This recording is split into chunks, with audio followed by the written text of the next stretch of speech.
Hello, and welcome back to Are You Seeing This? I am Mo, And I'm Sarah. and today I want to talk about Pride and Prejudice, specifically the 2005 movie version with Keira Knightley and that actor who we now know from Succession, whose name I've forgotten. I think his name is Matthew. Matthew McFadden. Yeah, and Donald Sutherland's in it too. And Oh. Oh, that's right. Rosamund Pike, just so many really amazing actors. Yeah, I haven't really read the book, but I have read a fan fiction that just kind of replaced all the mentions of Darcy and changed him to a woman. So it was like 70-80% Pride and Prejudice, the book, with just some little changes here and there. So I've basically read the book, but like the lesbian version. Anyways, Pride and Prejudice 2005. Why do we love it? Why is it a timeless classic? It's the yearning. Mm-hmm. Sarah, do you agree? Do you think it's the yearning? I agree. It is definitely the yearning. Yeah. It's the, that time of it took us 2 days by horse to reach you. So you can't just text me and be like, you up. It's also this. You have to journey to me. It's a setting that a lot of historical romances in particular love. Like right now, Bridgerton is really famous, and I think it's a society that has just so many rules. Which also the Victorian period also has a lot of rules, but unlike Regency has this more. You've got your. I believe it's Georgian architecture, and it's just so gorgeous and pretty and bright colors. Very ornate. Yeah, and you look at like the dresses, and they look so flowy and free. And so you've got like this really beautiful visual, but amongst that are these very hard and set rules about courtship and romance and marriage and when you can do something and when you can't do something. And more often than not, you can't do really anything except just like walk around a room that other people are in because you can't be alone because you're not married. You can hold her hand for 5 seconds as you help her get into the carriage, and then you flex your hand to remember the feeling of it. And I think in our society that plays so fast and loose with relationships and connections and doesn't really value those connections as much as we maybe did back then, where people would write letters to each other. Now you can't even get people to pick up a phone. But, amongst all this, you just have this really great setting for yearning, for desire to be restrained and to see how characters can overcome that, or at least attempt to try and bridge the gap that those restrictions have created, to try and make their yearning known, to try and get together. What are your thoughts on Pride and Prejudice? So I'm thinking of two other movies that this reminded me of as we talk about yearning and really, Jane Austen wrote Pride and Prejudice, Yes. right? Okay, I was like, I know it's not a Bronte sister. No. So so much of that novel film is about the rules of society, and one of breaking them, what's acceptable, what's unacceptable. And one of the big tools in the movie for communicating that is through dance. Yes. That's how people express themselves while also maintaining those rules of culture.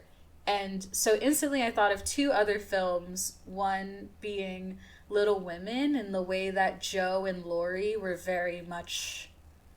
The way that relationship played out, and then with Laurie and Amy, was very non-traditional, and there were these written rules. But then it also reminded me in Wicked of the Ozdust dance scene, or at the Ozdust Club. And I remember when we first talked about it, I said that dance to me looked like a mating dance of birds. Yeah. But that was a really intense breaking of societal norms, and so much of Wicked is a world building of a society that has really intense rules. So I don't know, I feel there's a lot of similarities there. So but I remember that, I forgot her name. Well, I'll go The through main it girl. and you can just add on as we go. Right, Okay. because I also couldn't remember her friendships too. Okay, so So I've watched this movie so many times. So the scene is set. We have an expert. Yeah. Okay, so I just got the DVD from Goodwill for like 99 cents. Anyways, yeah, Ooh. go get your DVDs from Goodwill and thrift stores. Make sure you have your physical media, guys. Exactly. Pride and Prejudice. We start with Mrs. Oh God, what's her last name? See? Bennington? Benedict? No, it's B. It's something with a B. Lizzie. Bennett. Mrs. Bennett. Yeah. Okay. Mrs. Bennett is very upset with Mr. Bennett because she's like, there's a new guy in town. He's super rich. He must be in want of a wife, hence the famous line. And Mr. Bennett is like kind of toying with her, and then finally he's like, well, I already went to see him. And she's like, what? And he's like, yeah, and he's gonna be at the dance the other night, and you can all meet him then. And she's like, oh my gosh, this is amazing. So then they all go to the dance, and this rich guy, his name is Mr. Bingley. So the Bennets are there. So we have the eldest is Jane, who's super duper nice, heart of gold, and super pretty. Second, we have Lizzie. Lizzie is our main character. She's very smart. She wants a different life than what society has set out. She doesn't really ever state this, but it's throughout the story you see that she really wants a marriage of love. She doesn't want to marry someone just for money and security. She doesn't want to be stuck with someone she doesn't like. She wants someone she can love and respect, and who loves and respects her. After that, we have Mary, who's quiet and plays the piano. I don't know a lot about her. Then we have Kitty and Linda, Lisa, Kitty, whatever. There's a younger sister who is crazy wild child, and then another sister who just follows in her footsteps. Okay, so anyway, we're at the ball. Mr. Bingley is there. Mr. Bingley has the bling bling. He's rich. He's somewhat handsome as far as I can tell as a lesbian. And everyone's like, ooh, Mr. Bingley. And Mrs. Ben is like, we've got to introduce him because we've got Jane, who's beautiful, so she can get the rich husband. And then we have Lizzie, who's just kind of like, hey, let's not embarrass ourselves too much, Mom. And then, but as Mr. Bingley enters, he has his sister, Charlotte, and also a friend. Who's the friend? Oh, he's like really just doesn't look like he's enjoying the ball. And then emo. Later, he's like emo, and he's what's his name from Riverdale? In case you haven't noticed, Jughead. I'm weird. So that one. So we do introductions. The ball goes on. Mr. Bingley is just like, oh my gosh, I love Jane, and Jane is like, oh my gosh, I love Mr. Bingley, and they're dancing the night away. Lizzie has her best friend Charlotte. Lizzie and Charlotte are chatting, and they overhear Bingley talk to Mr. Darcy, and he's like, Mr. Darcy, why aren't you like dancing? Like, it's a ball. Let's have a good time. And Mr. Darcy's like, you're dancing with the only pretty girl. Everyone is so ugly and stupid. I hate it here. Oh. And I forgot that was his response. I think I think if I remember correctly, Mr. Bingley's like, says something about Lizzie. He's like her sister or something, and then Mr. Darcy's like, you're dancing with the only pretty girl. Like, he definitely snubs Lizzie in particular. Lizzie, stand up. So yeah, so we're setting up. Lizzie does not like him because he just seems like not a great guy to be around. And Mr. Darcy seems to be judging everyone on site for being poor, probably, and just not in his social circle. I mean, we do confirm later. I forgot that was part of his character. Yeah, it's his prejudice, her pride, or her prejudice. One of them has pride and one of them has prejudice. They both have pride, they both have prejudice. Yeah, they're both judgy bitches. That's why they get along so well in the end. Because honestly, the key to a good relationship is being able to judge others together. You heard it here first, folks. Anyways, so... Certified expert has told us. I'm engaged. This is my advice. Find someone you can judge people with. So... Done. Story goes on. Mrs. Bennet really wants Jane to get together with Mr. Bingley. So she's like, Jane, Mr. Bingley has invited Mr. Bingley's sister. Because, right, we've got these rules. So Mr. Bingley can't really invite Jane over. But his sister can invite her to tea. So Charlotte invites Jane to tea, and Mrs. Bennet's like, don't take the carriage, even though it's going to rain. Go on a horse. And so Jane walks. It's not even on a horse. Jane walks over, or maybe it is on a horse. She's exposed. She's exposed to the elements, and it rains. which they knew. And then she gets a cold and she has to stay at the Bennett mansion and get all nice and close and cozy with Mr. Bingley as she's got the flu, which, you know, in this era is actually kind of dangerous because we don't have antibiotics or really any modern medicine. So Lizzie hears that her sister is sick at a stranger's house and she's like, oh no, I am going over there right now. And so she goes over there, she just walks. And so she shows up, she's disheveled and like not looking like how a proper lady should. And Mr. Darcy sees her with like her hair undone and like muddy little boots. And he's like, oh my gosh. And she's like, where's my sister? And he's like, she's over there. And then Lizzie goes to her sister and Charlotte's just like, I can't believe she showed up like that. And Mr. Darcy's like, oh my God. Did you see her hair was out of a bun? Anyways, so then we go. Lizzie is hanging out at the Bennett house, taking care of Jane. Jane's like, I am so in love. And Lizzie's like, that's so great. Let's make sure you live to be happy about that. So anyway, Lizzie's hanging out. She's chatting. Charlotte's being a mean girl. Bingley's just like, I'm just so happy to have people around and I love Jane, yada, yada, yada. And Mr. Darcy's being a judgmental bitch and Lizzie's like meeting him head on and they're bickering, but like it's like a meeting of intellectuals.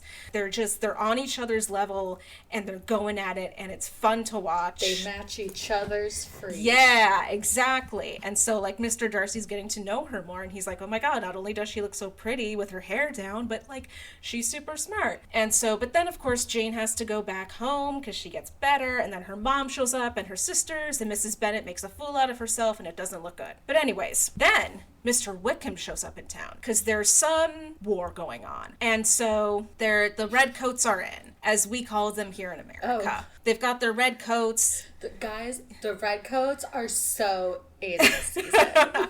Literally, though, they get like the letter and they're like, oh my gosh, the army's coming to town. Viable bachelors. And so Mr. Wickham is one of these army guys. And so he's pretty and charming and friendly and he and Lizzie hit it off, but then like they're outside walking around and they see Mr. Darcy and Wickham and they make eye contact and they're like, oh no. And Mr. Darcy like runs away and Mr. Wickham's like, his mood is clearly like gone because he saw Mr. Darcy and they're like, what is going on? So Mr. Darcy asks Mr. Wickham and Mr. Wickham is like, he did me wrong. He did me so wrong. We grew up together and he did me wrong. And Lizzie's like, I can't believe Mr. Darcy did him wrong. I already hated him. When you run into your ex when you're with your new girl. And so Lizzie's like, I already knew Mr. Darcy was terrible, but now I have it confirmed by this guy I met who's pretty. And so, let's see. Oh, and then Jane... I'm looking up all these people, by the way. Yeah. And I remembered not being impressed by Bingley. Oh. He's okay. I don't know. I mean, I'm a lesbian, so, like, everyone's kind of just... All the men are kind of okay to me. Right. So then... I have to say with Matthew McFadden, that haircut took him so far down. The sideburns? I forgot how bad that hair was until I just pulled up the photo. Because I was like, I really don't think these guys have anything on, what's his name, from Succession. And then I looked at it, I was like, oh yeah, that's right. They put that rodent on his head for that They film. did. And so I'm trying to remember, because I remember all the plot pieces, but I'm trying to remember how they go together. So I believe this is when, yes, Lizzie, so the Bennets, they're all girls, they can't inherit the house. So they find out Mr. Collins is the next male heir. So he comes to visit and he's like the worst. He's the cringiest, most awful, just like, he's not quite a Joe Rogan fan. He's more like the male version of a trad wife. But he's in that sphere. He listens sphere. to Theo Von. Yeah. He's right on the edge of the pipeline. He's just so annoying to talk to, and he wants to marry a Bennet sister because he feels bad that he's going to take the house. So he's like, let's make this right. I'll marry one of you. And Mrs. Bennet is like, sure, Jane is going to hear from Mr. Bingley and get a proposal. So she's like, well, you can't have Jane. But Lizzie's here. And so Mr. Collins is like, Mr. Collins is like, okay, I'll get together with Lizzie. And Lizzie, so he proposes to Lizzie, and Lizzie's like, ha! no, we're not doing this. And Mrs. Bennet's like, you have to accept it. Mr. Bennet, tell Lizzie she has to accept the proposal. And Mr. Bennet's like, I'm not telling her to do that. That's not happening. And so Lizzie does not marry Mr. Collins, which actually, like, we're rooting for that. We're, like, cheering her on in the modern day. But, like, realistically, this does screw over her family.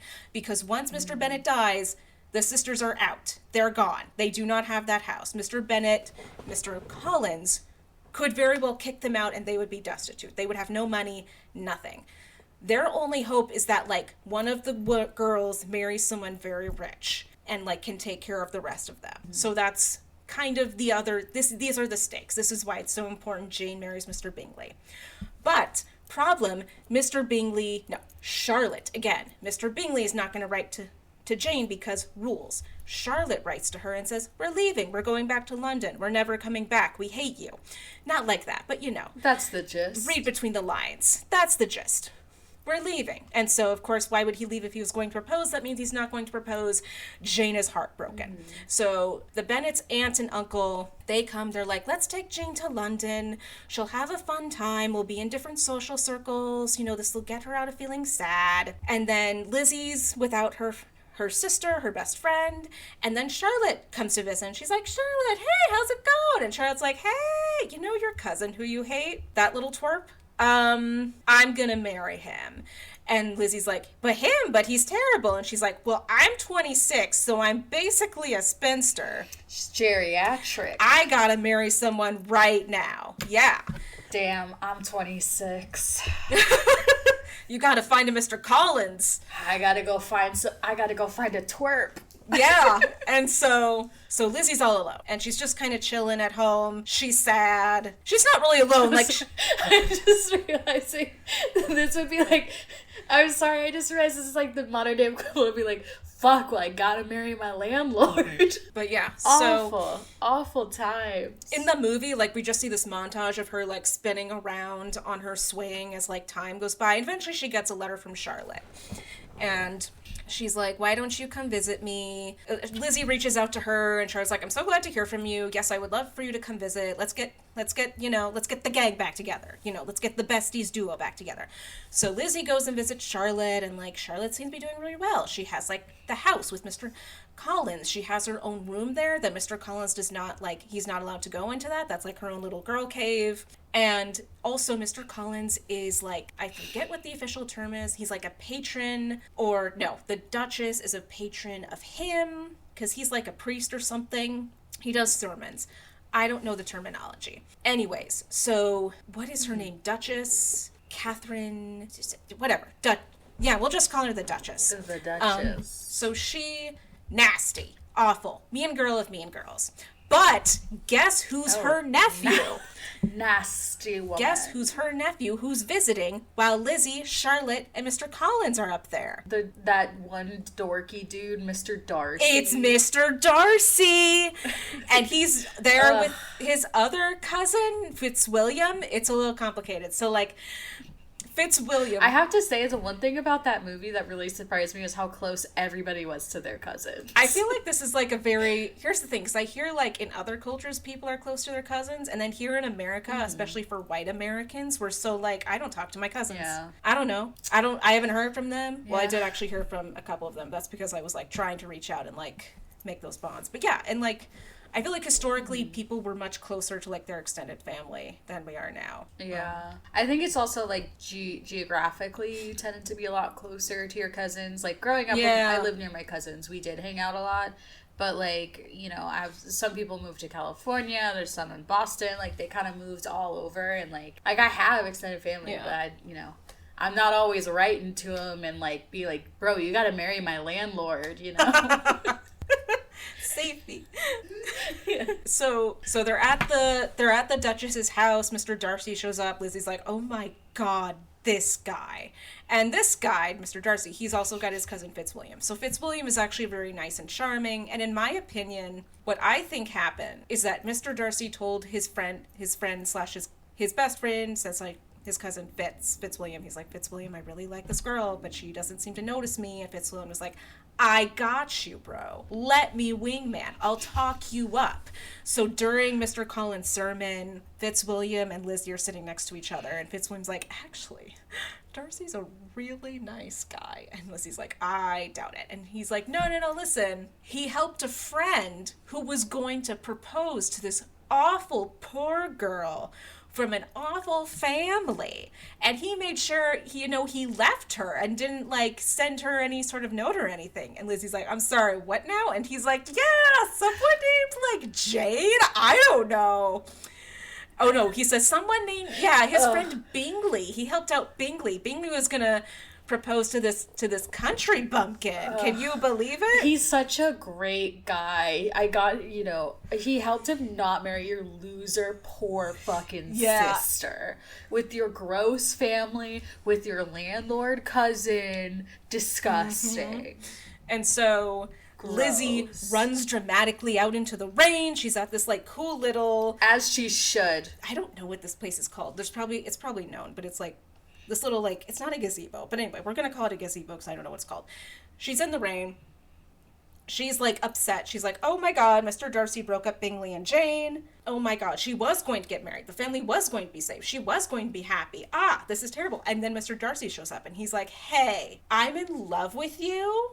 And I know your family sucks. Bitch. They're so poor and obnoxious. But Oh my god, he's the original. This is like, he's the original, like, break you down, neg you, like, take you down a peg. Mr. Darcy was the original insecure man who needs to break you down and, like, insult you to be like, but see, I am such a great guy and I love you so much that I will take you despite you being from a poor, disgusting family. I feel like it's worse with Mr. Darcy, though, because he's not negging. Negging, that on purpose is like, I am on purpose telling you something bad because I know it will manipulate you. Mr. Darcy's being so he genuinely believes he is saying something kind when he's like, your family is the worst. I hate them. They suck so bad. But I've overlooked that because of how amazing you are. And Lizzie's like, no, bitch, fuck off. We're not doing this today. You can see yourself out. And then he's like, oh my god, what? And she's like, okay, well, first you just insulted my family, but also you did wrong to Mr. Wickham. And he's like, Mr. Wickham? And she's like, yeah, he told me all about it. And he's like, that's not okay.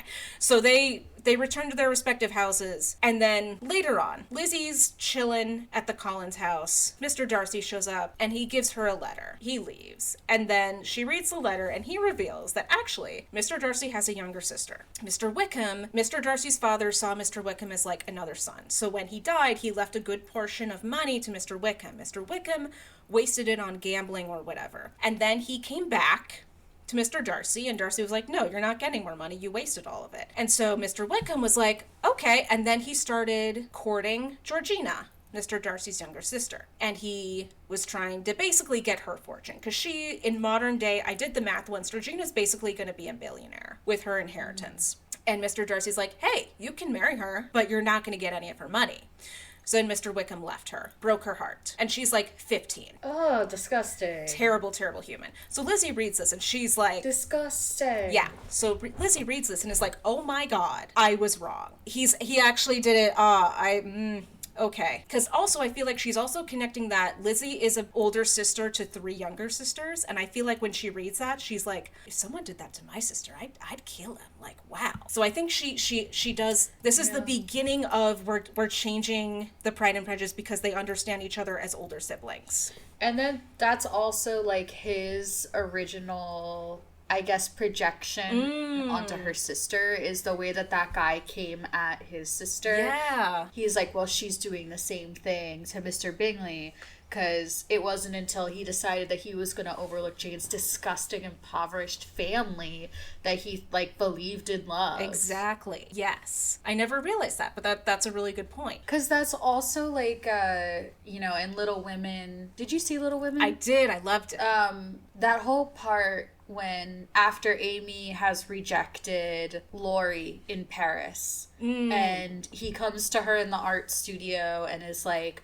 why are you after this man? Like, why, can't believe you're so shallow that you won't find someone you love. And she turns to him and goes, I don't have the luxury of marrying somebody for love. That's like, that like statement of the social rules sort of reminds me of the way that, like, I think Mrs. Bennet, I don't want to shit on her because she has daughters. She's trying to make sure that they're taken care of when her and her husband are no longer there. And it's like, our mothers are navigating for us. They only know how to navigate as a woman in the way that the world that they grew up in. So the idea of like going against that and trying to change things, they know how like dangerous that is. So they're not, that's not like acceptable. So it's interesting that like, and then you have like Lizzie and Mr. Darcy, who are two people who otherwise would not run in the same social circles if it were not for like Mr. Bingley taking an interest in Jane.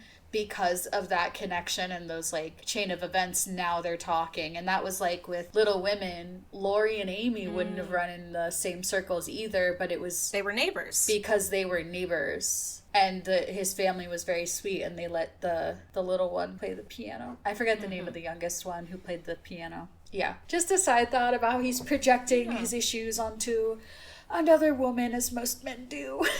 Exact. So Lizzie finds out, he's actually a big brother who wanted to protect his sister, and Mr. Wickham is terrible. And then, so Lizzie goes back home. Jane has also returned from London, and then her aunt and uncle are like, Lizzie, we're going to go on this little, road trip. Why don't you come with us? You're not really, there's not much going on here. And she was like, okay, sure. And then also she sees Jane, and she doesn't tell Jane that she saw Mr. Darcy or any of this. She's just like, nothing much with Charlotte. She's just happily married. Everything's cool.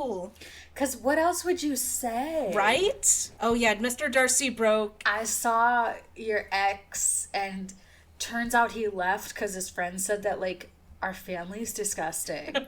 I saw your ex's best friend. And he shouldn't... I saw your ex's best friend. He proposed to me, and I rejected him. So that's a second proposal I've rejected. Very... not done for this time period. And he said he broke you up. Damn, Lizzie's been proposed to twice. She's a bad bitch. She is.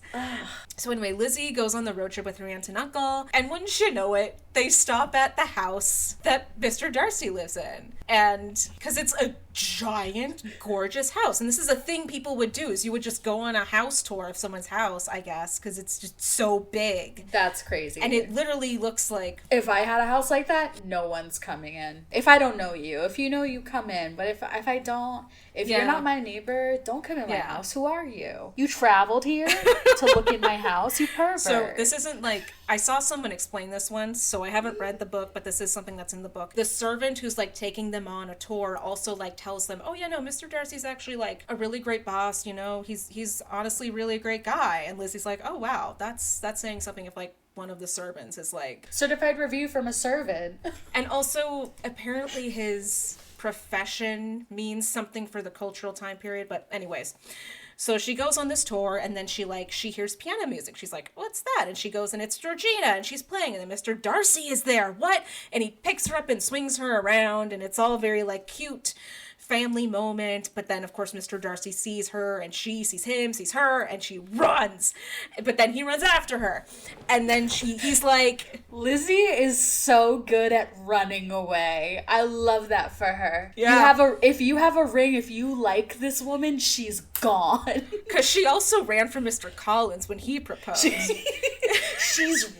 This girl is on She's the booking run. it. It's also so funny to me that she entered the house knowing that this was his house, and then witnesses this going like, fuck, now I gotta bail. Because originally, she tells her aunt and uncle, I don't want to see him, he's rich, and I don't like rich people. And her aunt's like, well, these people are never at home, they're always in London or whatever. And so Lizzie's like, okay. Her aunt had to have known something. They're trying to set this up. This is so blatant. She's like, I don't like rich people, but her aunt is like, well, we like money. So if you're not gonna marry the fucking landlord,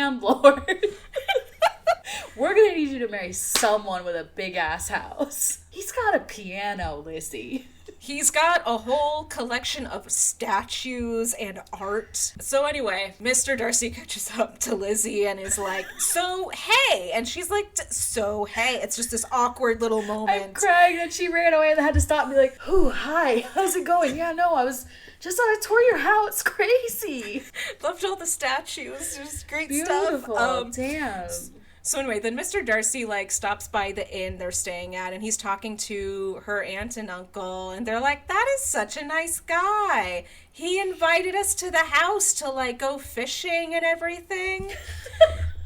Because her uncle and Darcy go fishing at some point or something, and then she meets Georgina, and Georgina's like, oh my gosh, Mr. Darcy said you were so cool. And Lizzie's like, oh yeah. Mr. Darcy is like a gaslighter. He came to her and he's like, you have a disgusting family, but I love you anyway. And then she ran away. So then she comes to his aunt and uncle and goes, so I'm gonna marry her one day. She doesn't know this yet, but you should just come fishing with me because we're gonna be family anyway. So come on. And he's told his little sister, that's my wife. Yeah. Go say hi. That's my wife. This is gonna be your sister-in-law one day. She is.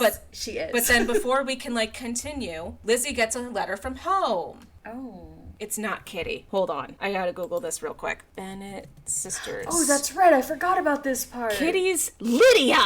Yes. I need age checks on these girls for this part. Okay, Lydia. Oh no, Lydia's a teenager. This is not. So this is bad. There's a trend. Yeah. So Lydia has run away with Mr. Wickham. Yeah. Which Lizzie warned her father. Mr. Wickham is a true libertarian. Lizzie warned her father, don't let Lydia go away on this little trip with her friends. She's gonna do something reckless and stupid. And he was like, if I don't go, I'll never hear the end of it. And she's like, this is gonna be bad. And then it was bad. So she's crying. She's reading the letter. Mr. Darcy is there. As she's telling them, she's like, Mr. Wickham ran away with my baby sister. And Mr. Darcy's obviously getting flashbacks. Oh my God. He's like, not round 2, bitches. It's like, I'll take them 2 rounds. And so Lizzie and her aunt and uncle go home. Her uncle... Sorry, this just reminded me. I saw this TikTok the other day of this guy who schedules fades. Are you familiar with the term fade for knocking someone out? No. What? Or fighting someone. So the whole joke is he schedules fades, so he'll fight people and they'll be like, bro, my flight comes in at 8:45 at LAX. He's like, I'll meet you at baggage claim and then we'll take it outside. And he filmed himself going to the airport, going to baggage claim, and be like, hey, it's me, let's go outside. And I'm just thinking, that's Mr. Darcy. He's sending a letter I will be there in 2 weeks, be ready, I will knock the lights off you. And it doesn't sound right because he's rich, he's pretty, he doesn't fight, but he's decided he does now. Not another baby sister. So it always sounds a little off. He's like, I'll beat the bricks out you. It's like, Lizzie what? goes back home. Her uncle and her father are trying to find Wickham and Lydia. And then they receive news that, they've been found and they're married, which to our modern senses, bad. To the historical context, this is them getting married means the scandal is brushed under the rug and the rest of the sisters are not affected too badly by the scandal. It would have been more scandalous for them to not get married. Obviously, we know that for a teenager to get married to an older man is terrible, but just to give you historical context for why this is happening. So then Lydia and Mr. Wickham visit the house, and Lydia's like, right. Mr. Bennett's like, I hate you. Lydia is just out of, she doesn't know. She just thinks, oh, a man married me, and now I have marriage, and that's what women are supposed to want. And Mrs. Bennett's like, one of them's married, so you know what? She's like, I'm 1 for 0-1. I'm 3-1 right now. Everyone else is winning. Let me have this one. And then Lydia lets it slip that Mr. Darcy was there when they got married. And Lizzie's like, what? And she's like, yeah, he was there. And basically she finds out that Mr. Darcy gave a ton of money to Mr. Wickham. Because remember, during this time, we have dowries. And that's why it's so hard for the Bennett sisters to get married. Oh, because he knew that he would leave. If he got money. If she didn't have money, yeah. Yeah.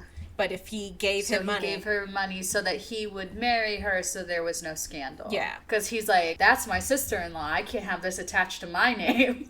This is my future wife's baby sister. I can't have my wife sad. Literally, I understand that in all Right. I understand that in all steps of this, like, you can sort of follow Darcy's logic, but if we're being real, so much of this is just him being like, well, this is my family now, and, like, I can't have this happening under my roof, and, like, this is my wife, and I can't have her dealing with this shit right now because she has to be in love with me, and she can't really be thinking about all this stuff. I need her to think about me and my stupid haircut. Exactly. So this the second time, Lizzie's like, oh my gosh, oh, he's actually a nice person. And so then who shows up at their house? He solved my problem. Who shows up at their house in the middle of the night? The Duchess. And she's like, I heard a rumor that Mr. Darcy proposed to you. And that can't happen because he's supposed to marry his cousin, my daughter. And oh. Yeah, they were supposed to have like a little arranged marriage. I know.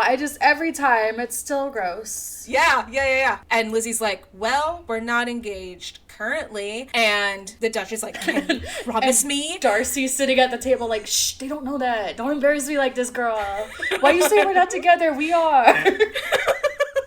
And so, you my girl. So then the Duchess asks, and can you promise me you will never be engaged? That you will never accept a proposal from him?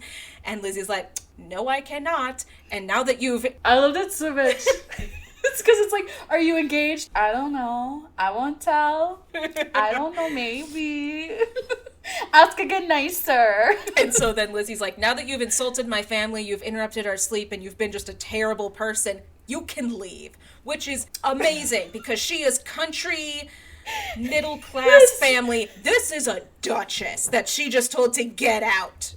She had her Real Housewives of Salt Lake City Meredith Marks moments where she stands up in front of the dinner table in her fucked up accent and goes, you can leave. Thank you. All of our Bravo fans will love that moment, and I will send you that clip later so you can understand. And so Lizzie's just like, that's it. I don't know if I'll ever find love now. I had a guy propose to me who I later find out was nice, and now it's over. But then, oh wait, no, because, sorry, I'm skipping over. Mr. Bingley shows up. Of course he does. Mr. Bingley just shows up, and he's like, Jane, I messed up. I am so sorry. I love you so much. I am not worthy. Jane, I've been a fool.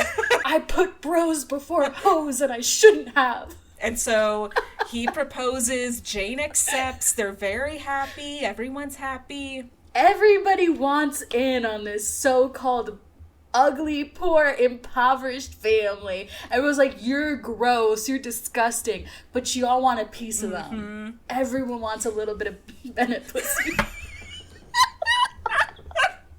I'm sorry, but they're chasing them down. They're hunting them for sport. So many of these people want a Bennett girl. Exactly. Anyway, so that happens. Then the Duchess shows up. Lizzie's like, get out. And then who shows up? She is walking in the field. It is dawn. It's very beautiful. And who do we see walking towards her in the mist with his top button unbuttoned? Whom? It is Mr. Darcy. And Mr. Darcy... Does she run this time, though? She does not run. Growth. We're here. And something about you've bewitched me body and soul. Gorgeous, by the way. Another thing we need to bring back on top of Yearning. Talk about me like that. Right? Come to me and be like, oh my god, you're a witch. Yeah. I can't handle this. Bring back the poetry. Bring back the beautiful language. But yes. But I would just like to clarify, I don't want, like, you know when those guys who think they're artists who write poetry and you're like, ugh. Oh yeah, no. We need a Mr. Darcy era. You have bewitched me body and soul. Yes. That's what bitches want to hear. We don't want to hear, I don't know, I feel like it all boils down to, I'm sad. And she make me happy when she lets me have sex with her and see her boobie. Very much so, yeah. So then Lizzie brings back Mr. Darcy to the house and she's like, hey everyone, remember how I told you all that I hated him so much? Hey guys, remember how I broke up with my ex? He's back. So turns out I'm actually in love with him. Mm-hmm. And Dad, you're gonna have to accept his proposal because he gave Mr. Wickham like a ton of money. So, and Mr. Bennett's like, I am never gonna be able to repay this debt. And he's like, also, Lizzie, you said you hated him. Like, so much. Like, if Oh he my had God. any hater, like, if Mr. Darcy had 0 haters, you were dead. That was what you said. It's so funny. She's like, guys, this is my boyfriend. And in the same way that he came at her, like, your family is so gross. They're all like, Lizzie, you said that, like, he's a Neanderthal. You said that he's, like, a descendant directly of the cavemen. You said there's no way that he belongs in the upper echelon of society. It just, like, goes on. She's like, guys, I didn't. You said he's stinky. You said his house was, like, embarrassingly small for someone. You said he must Listen. be. Or the opposite. You said his house was too big and he must be compensating. And he's sitting there like, okay, in this age we wait till marriage, so you'll see on our wedding night, but bitch. So she's like, no, I actually do really love him. He actually is genuinely a great guy. And so they get married. And that's Pride and Prejudice. There was pride, there was prejudice. Mm-hmm. I love the way that throughout the yeah, there really is like just a turning point throughout the story where in Mr. Darcy's head he's just like, well, I mean that's my wife, so like I gotta do this for her. And then she doesn't find like this girl doesn't realize she's in a relationship until the very end when his aunt shows up is like, you can't like his family showing up like, you're the worst girlfriend. You can't and she's like, what? They're like, you can't. She's like, well, maybe I am his girlfriend, you don't know. And they're like, yeah, you are. Like, stop. And she's like, get out. That's my man. Like, it took her, like, half the movie to realize, oh, shit, we are engaged. He just didn't listen when I rejected him. I do like that you can clearly tell he basically told his whole family. Like, he told Georgina, Yeah. he told Fitzwilliam, the Duchess found out somehow. He went around, he goes, this girl, Yeah. I'm marrying her. I wouldn't be surprised if he wrote the Duchess while I was like, fuck you, I found my love. I'm not marrying my cousin. Find someone else for her. It's also such a great, like, subversion of, because there was that stereotype, or, like, this character that he was emoting from the beginning was this very shy person, not shy, judgmental, who like he wasn't outspoken, he didn't talk to a lot of people, but then once he was down bad for Lizzie, he's like telling everybody, that's my bitch, I'm getting her back. So this guy who goes from being like, you know, super like, ugh, I'm better than all of you, it's like, Lizzie, please, I'm back. I solved all your family problems because they're my family too. Yeah. I will say he does, But that's like, he does Sorry, go ahead. tell Lizzie, because Lizzie's like, I should have told my family what you told me. And he's like, no, this is my fault. He does seem to feel responsible for Rickham for not revealing to the world what he did, which obviously he did because he didn't want to embarrass his sister. But like, I will say like that is something on his character of like, he genuinely feels like I did not properly deal with this guy the first time, and now he's wrecking another woman's life. Well, a girl. She's a teenager. right. So it was, I do understand that. It's the way that he was down bad for her, again, just reminds me of Laurie. Yeah. There are just a lot of similarities, except Laurie never really cared. And because he grew up and he was one of the honorary, like, Little Women, he, like, that idea of a social construct got broken down from him Yeah, that's a good while point. ago. Because he just, in his mind, he was like, well, I'm just going to marry Joe. And then Joe was like, I'm a lesbian, but I can't say Yeah. it right now because it's the 1800s. So I thought it was really clever the way that Greta Gerwig, like, said that without saying that in the movie. But, love it. I also, I think my favorite thing about Pride and Prejudice, I mean, it's like the original enemies to lovers. I really like that there's a point in the movie where it just flips and you're no longer like, will they, won't they? It's like, he loved her and is not hiding it and is not pretending. He's not going for anybody else. He's making moves, but they're never against her. And I really like that certainty. I like that he's like, he finally just comes out and goes, well, my life really sucks right now because I'm obsessed with you and I love you and like I really want to marry you. And she's like, runs away, and then he's like, oh no, but wait, let me fix your situation with your sister. It is interesting because there's that one point, going back to what you said about Wicked and the dancing scene, because there is that point where she's at a ball. And I will say, I love the way this movie portrays parties. It's very realistic, and even though like it's 1700s, I feel like it's how it is at a party where you see all the different people do. Anyways, Mr. Darcy just goes up to her and is like, "Will you dance with me?" And Lizzie's like, "Oh, yeah, I have to say yes because it's the 1700s and you're a very rich man. So yeah, you can dance with me." And so they're dancing, and she hates him at this point because Wickham told her his his BS. Right. But as they're dancing, like you see the background disappear, and they're just it's just the two of them in the room now, and they're dancing and they're talking, and it's like this chemistry is like really sparking between them. It's like the dancing was meant to be like parallel to the courtship of it, where like she had to accept it because he was like a richer person, and then it like once it's the two of them together, and like there's the trade-offs that happen, but like there's all these rules about the way that you engage with each other, and it of that. I really like that scene in Wicked, and the way that like that was literally it, where you look in the party and there's like the different social groups, and like in Wicked it's this world that's entirely based on like class.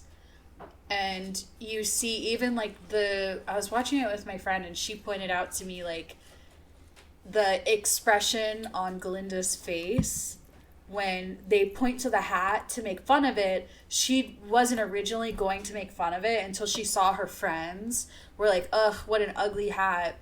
And then she's like, "Oh yeah, it's some dumb thing my grandma made." And you realize, oh, that's probably very sentimental to her. But she changed it because of her friends. And then at the party, she's with her friends and she sees Elphaba, and Elphaba is so like breaking social norms because she's had to her whole life, and so just unashamedly herself. And that's that comment that Jonathan Bailey makes, Fierro, that's his name. And that's when like she makes the decision to throw out social norms, and her friends shouting at her to stop was crazy too, by the way. Like you could feel the like tension, but then once everyone saw that, they realized, oh, these lines we've drawn don't really matter. So I thinking about that expression, that relationship through dance, reminded me of, Pride and Prejudice. And even, there weren't a ton of dancing scenes of Little Women. I just remember there's the one party that Amy went to, and Laurie acted a fool and embarrassed her because he went up and like shouted at her, and then she had to apologize on his behalf to the French guy. And it, these, just thinking about these events where it's, you must behave yourself. And I don't know what those circles even, I know that they still have debutantes. Like there was a debutante ball that happened. There's one in New York every year. I follow a fashion guy who like goes over some of it, and it was interesting to see some of them. But you don't see much of it because that was Gossip Girl. It was meant to sort of like hone in on that social class.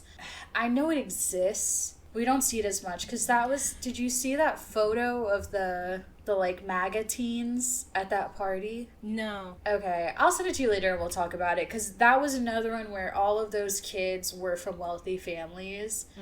And I forget how the guy got in, but it was like a journalist who just went and he just took all these photos of these kids, and they were all like rich white kids, and they were all like Republican. And it was really interesting because they had the backwards hats, and some of them had chains on, and borrowing from the cultures that they're looking down on. And it's just interesting. I'll send it to you because it was a fascinating response, but it was part of this overarching idea of like Gen Z is leaning more conservative. And so it was just an interesting look into that. But that's the only time I can think of where we see a peek into these, elite worlds, because I feel like they just look so different now. Yeah, it's the display of wealth and the literal, like the social class lines that you can see are just different. Because they used to have very specific rules about the clothes that rich people could wear and what poor people could wear, so that the poorest didn't look too much like the rich. Like, I remember at some point in history, like only rich people could wear purple. And there were other rules like that, other little like fashion rules of like, if you are from this social class, you can dress like this, but if you're from this social class, you can't do that. And but in terms of the, We still have that Yeah. today, though. It's just about it's about the label, but it's also, I mean, everyone's obsessed with quiet luxury. Very interesting, actually. Do you know about the brand Pretty Little Thing? no, what's up? So they made like, are you familiar with Fashion Nova? No, what's that? Okay. I'm familiar with Goodwill and vintage and thrifting. Okay. No, they're like, they made like Insta-baddie clothes. Like the club tops, like crop tops with like lace and shit, where you see like, and like short micro skirts. Like for the Insta BBL body is what I've seen people calling it. But like, because think like what Kardashians used to wear when they still had like the big butt, the implants. I don't. You viewers, you can't see me. I am just shrugging and looking confused. It was, here, hold on. I'm sending you photos because it is Okay. important to me that you understand this, because what just happened, I don't know, I think this is going to come out after. Literally within the last few days, Pretty Little Thing suddenly did a rebrand, and suddenly their clothes are far more modest. And their price tag went up, but the quality is the same.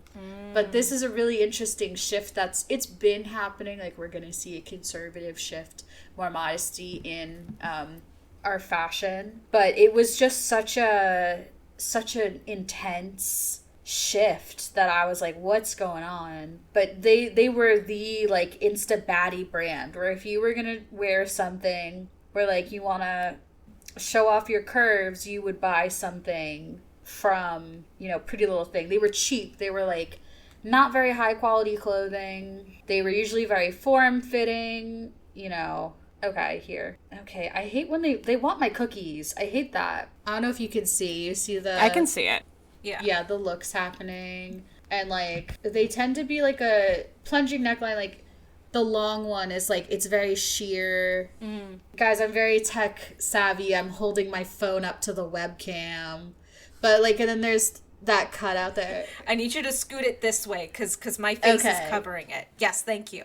Okay, I see what you mean. Yeah. So it's very like sheer, form-fitting, club attire. And, a lot of people influencers would buy it, pose in it, and like, look sexy, show off the BBL and the implants and all that, and they're like super skinny but have all the curves, and then suddenly one day it's just changed, and everyone now wants to do the quiet luxury thing, where a lot of people, rich people, for a minute it was all logos, but then that became the look of new money. So then they all wanted to buy like the really good clothes that's like, you can only tell if you're another rich person.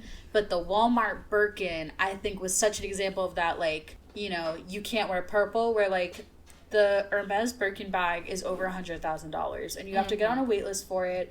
And I found out, in order to even purchase it, you need to have purchased like minimum 50K worth of items from Hermes already. You need to be like a yearly patron. They need to have you on a list. I stumbled across the subreddit for people trying to get on it, and it is one of the most like fascinating things, reading about how they do it, what items they because people are like, oh, I got on a list and I spent this much money, I talked to this person, I did this, blah blah blah. And it's like a whole game you have to do, because you can't even just go in and buy things off the rack, because sometimes they're like, well, they're just going to buy something anyway, so like I'm not even going to give them a special treatment. There's a whole thing about it. And so when there was a Birkin knockoff that went on Walmart, everyone was buying it, and then people who have Birkins got pissed and were like, well, now people are going to think that everyone has that bag, but I paid $100,000 for my bag and you didn't. And there's no material in the world that could ever justify that cost of a bag. It literally is just, it literally is just like, I bought a house. Yeah. I was able to buy the equivalent of a house at Hermes, and I finally got on the list, and they finally sent me the bag. I win. I got the prize. It's all those like little things, and I didn't fully appreciate it until recently in period pieces where you can see those little bits of like upper echelon society of like, ew, your family is poor, and you look at the way they're dressed and they look like a fucking jester with their like puffy collars and shit. Like, Yeah. sometimes when I see that, I'm like, okay, girl, you need all that money and we still look like this. But it really is just the status symbol. So I don't know.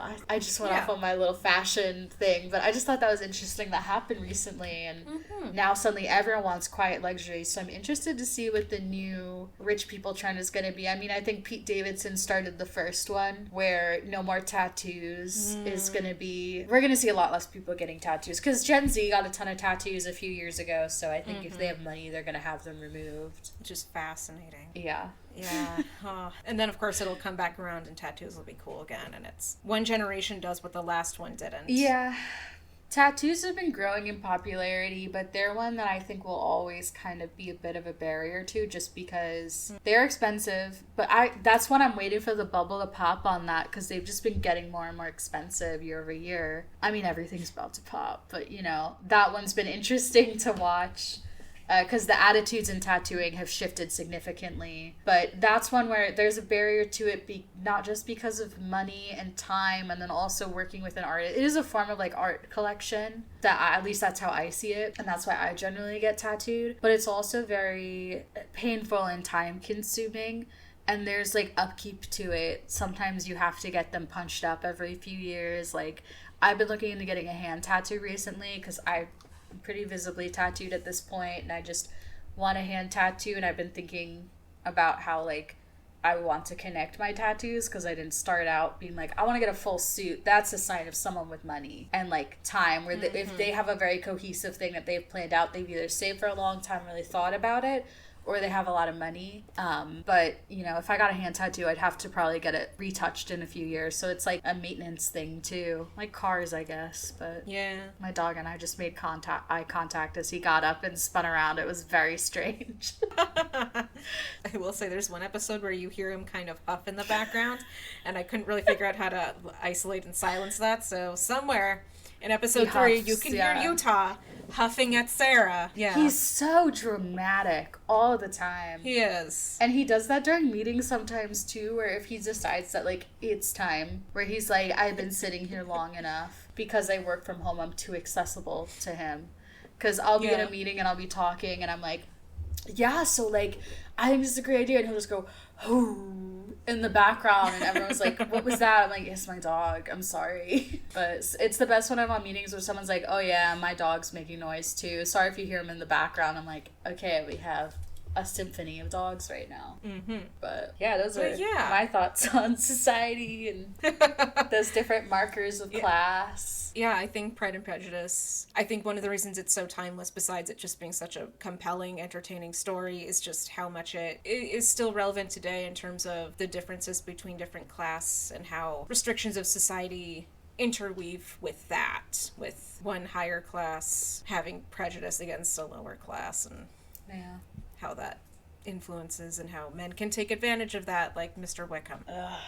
Or the Duchess, who tries to take advantage but can't, because Lizzie and Darcy said, nah, she can't, because everyone wants those Bennett girls. They've all got it going on. Yeah. Lizzie and Jane, they got that something. Exactly. So that's been Are You Seeing This? I hope you had a great time. I know we did. Go watch Pride and Prejudice 2000. Go watch Pride and Prejudice 2005, and also Wicked, and also Little Women, the most recent version by Greta Gerwig. Oh yeah, there was an older version. Have a good night, or evening, or morning. There's a few. There's one with, what's her name? I watched that on TV when I was a kid. Winona Ryder. And then there's an older version than that. And then there's also the BBC TV series of Pride and Prejudice. I was about to say. And then there's also the Lizzie Bennet Diaries on YouTube. Yeah, there is. Yeah. Didn't they win an Emmy? I thought they did. I thought they were. I'm looking this up right now. I want to know. Okay. And then for Wicked, you can also watch The Wizard of Oz and The Wiz. I forgot about that one. Lots of options for that one. It won. Queen Latifah did a little rendition of... It won Outstanding Creative Achievement in Interactive Media Original Interactive Program in 2013. Wow. Okay, cool. Good for them. I should rewatch that maybe. I never watched it. My oldest sibling watched it in high school and used to tell me all about it, and I watched a few episodes. I thought it was cute, but I was too young to understand. Fair enough, yeah. I was like, I read Pride and Prejudice, I was like, ugh, why are they dancing? Why are they doing this? That's when we were watching Teen Wolf and discussing it. Yeah. Yeah, I was like, where's Derek? Where's Styles cracking jokes? Where's the coach? We need to talk about Teen Wolf. We do. Because last time I went off about my love of crappy 90s action movies, that character was my favorite side character because he belonged in a crappy 90s action movie. Yeah. Well. But yes, everyone enjoy your night, evening, watch these things if you can. Mm-hmm. I hope you enjoyed our thoughts. Yes, I hope you enjoyed it and you post about it on social media and tell everyone you know or don't know, everyone you love and don't love to come listen in. Okay. That's all. And comment Good if you night. disagree with us. Yeah, definitely. We love people who disagree with us. Come and fight us. We do. Yeah. We love you. Come say hi. But not too much, because this is not parasocial. But not too much. No. You are not our friend. Remember, that is No. What's No, it never. catchphrase. That's the motto. That's the motto of Are You Seeing This? You are not our friends. We like you from afar. But tune in next time. Yes, we maintain a parasocial distance. Okay, bye. Bye.